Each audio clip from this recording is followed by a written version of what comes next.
Hello friends, അപ്പോൾ നമുക്കിന്നൊരു ചെറിയൊരു ട്രിപ്പ് കണ്ടാലോ? ട്രിപ്പല്ല കേട്ടോ, ഞങ്ങളൊരു വീക്കെൻഡ് ഒരു റിസോർട്ടിൽ പോയിട്ടുണ്ടായിരുന്നു. ആ റിസോർട്ടിൻ്റെ വിശേഷങ്ങളൊക്കെ കാണാം. അപ്പോൾ റിസോർട്ടിൻ്റെ പേരാണ് അൽഷിബ റിസോർട്ട് ഹൊത്ത ബിൻ തമീം. റിയാദിൽ നിന്ന് ഒരു 2 hours ട്രാവൽ ഉണ്ട്. 2 hours എന്ന് പറയുമ്പോൾ ഒരു 150 kilometers അത്രയാണ്.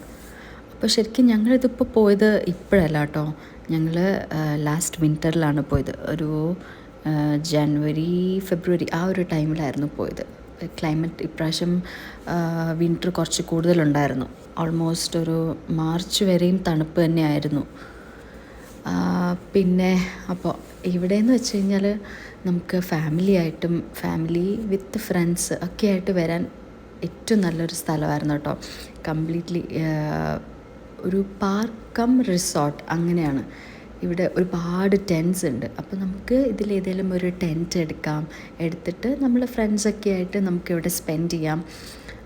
രാത്രി 2 o'clock 3 o'clock വരെ ഉണ്ടാവും, ഓപ്പൺ ആയിരിക്കും. കുട്ടികൾക്കൊക്കെ ഏറ്റവും ഇഷ്ടപ്പെടുന്നൊരു സ്ഥലമാണ്. കാരണം കാണാനായിട്ടായിരുന്നാലും അവർക്ക് കളിച്ച് നടക്കാനായിട്ട് ഒരുപാട് ലോൺ ഏരിയാസ് ഉണ്ട്. മാത്രമല്ല അവിടെ ഒരു ഏരിയ ഉണ്ട്, അവിടെ ആനിമൽസൊക്കെ ഉണ്ട്. ആനിമൽസ് ചെറിയ ചെറിയ ആനിമൽസ്, പലതരത്തിലുള്ള ഡിയർ, റാബിറ്റ്, അങ്ങനെ കുട്ടി കുട്ടി ആനിമൽസൊക്കെ ആയിട്ട് നല്ല കുഞ്ഞുങ്ങൾക്കൊക്കെ കണ്ട് നടക്കാനായിട്ട് നല്ലൊരു ഏരിയ ആയിരുന്നു. അപ്പോൾ ഇവർക്ക് ഇതുപോലെ ആനിമൽസിനെയൊക്കെ കാണാം, കളിക്കാനായിട്ട് ഒരുപാട് സ്ഥലമുണ്ട്. പിന്നെ കുട്ടികൾക്ക് കളിക്കാനുള്ള അവരുടെ ഒരു ചെറിയ പാർക്ക് ഏരിയ ഒക്കെ ഉണ്ടായിരുന്നു. പിന്നെ നമുക്കാണെങ്കിൽ ആർച്ചറി ഉണ്ടായിരുന്നു കേട്ടോ.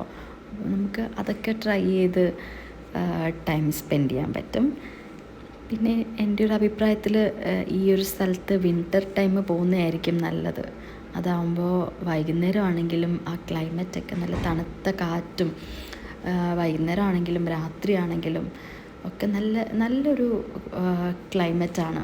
ഇതുപോലെ ഫാമിലി ഫ്രണ്ട്സൊക്കെ ആയിട്ട് വന്നിരിക്കാൻ പറ്റിയൊരു സ്ഥലമാണ്.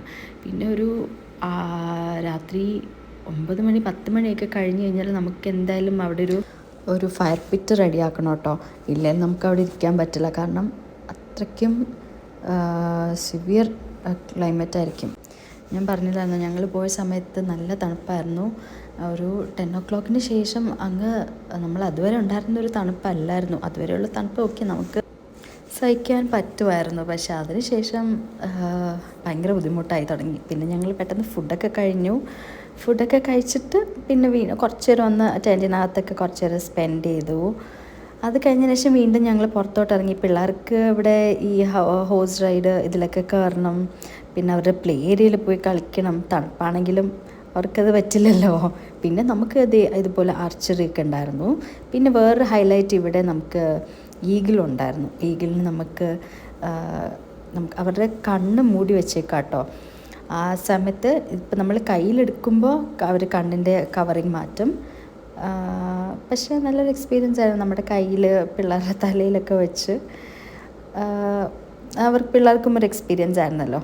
പിന്നെ ഇതുപോലൊരു ഫയർ പിറ്റ് ഇല്ലാതെ നമുക്ക് അവിടെ ഇരിക്കാൻ പറ്റില്ല കേട്ടോ, സർവൈവ് ചെയ്യാൻ പറ്റില്ല, അത്രയ്ക്കും തണുപ്പായിരുന്നു. പിന്നെ ഓവറോൾ എക്സ്പീരിയൻസ് നല്ലതായിരുന്നു. എൻ്റെ ഒരു അഭിപ്രായത്തിൽ റിയാദിലുള്ള എല്ലാവരും വിൻ്റർ സീസൺ ആകുമ്പോൾ ഫ്രണ്ട്സും ഫാമിലിയൊക്കെ ആയിട്ട് ഇവിടെ വരണം. നിങ്ങൾ ഒരു ദിവസമെങ്കിലും ടൈം സ്പെൻഡ് ചെയ്യണം. എന്തായാലും നല്ലൊരു എക്സ്പീരിയൻസ് ആയിരുന്നു. പിന്നെ ഇവിടെ ഇതുപോലെ കുറേ രാത്രിയാകുമ്പോൾ ഡിയറിനെയൊക്കെ അവരിങ്ങനെ തുറന്ന് വിടും. അവർ ഓപ്പൺ സ്പേസിൽ നടന്ന്, നല്ല രസമല്ലേ, നമ്മുടെ തൊട്ടടുത്തിങ്ങനെ. പക്ഷെ നമ്മളുമായിട്ട് മിങ്കിളാവില്ല കേട്ടോ. നമ്മൾ എന്തെങ്കിലും കോണൊക്കെ ഇട്ട് കൊടുത്താൽ അവർ കഴിക്കും. എന്തായാലും നല്ലൊരു എക്സ്പീരിയൻസ് ആയിരുന്നു. അപ്പോൾ ഓക്കെ, ശരി, ടാറ്റാ, ബൈ, ടേക്ക് കെയർ.